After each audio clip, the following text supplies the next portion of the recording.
Hey guys, good morning. কি খবৰ? আশা কৰোঁ সকলো ভালে আছে আৰু মই উন্নতি ব্লগ হলে আপোনাক সকলোকে স্বাগতম জনাইছো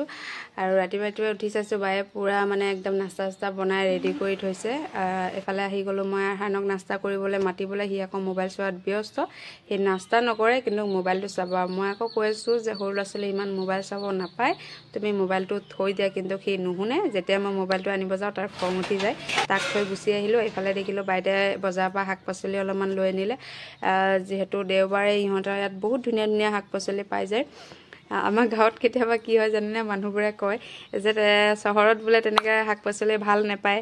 আমাৰ গাঁৱতে পায় গাঁৱতো পায় নোপোৱা নহয় কিন্তু টাউনতো পায় দেখিছে না ইমান ধুনীয়া ধুনীয়া ৰঙালাও শাক আনিছে চেংমৰা শাক বা কচু থুৰি গাজৰ আৰু এইবোৰ ভাতকেৰেলা মানে বহুত ধুনীয়া ধুনীয়া মানে বস্তুবোৰ আনিছে আৰু লগতে দেখিছেনে ইয়াত মানে কচু লতিটোও পাইছে সেইবাবে লৈ আনিছে আৰু এইখিনি বস্তু এতিয়া ধুনীয়াকৈ ধুই মেলি ধৰক ফ্ৰিজত ষ্ট'ৰ কৰি ৰাখি দিব 2 দিন বা 3 দিনৰ কাৰণে কাৰণ যেহেতু বাই ভাগৰ সৰু ল'ৰা আছে বেছি ঘনে ঘনে যাবও নোৱাৰে বজাৰলৈ সেইবাবে বস্তুখিনি ধুই পিনিহে থ'ব কাৰণ ফ্ৰিজত তেতিয়া বেয়া নহয় আৰু এয়া যিটো দেখিছে চেংমৰা শাক এইখিনি এতিয়া বনাব কাৰণ মই ফাৰ্ষ্ট টাইমৰ কাৰণে খাম আজি আৰু মই আগত মানে দেখিছো শাকটো কিন্তু মই খোৱা নাই মানে নাখায় বুলি ভাবো কিন্তু বায়ে বনালে এয়া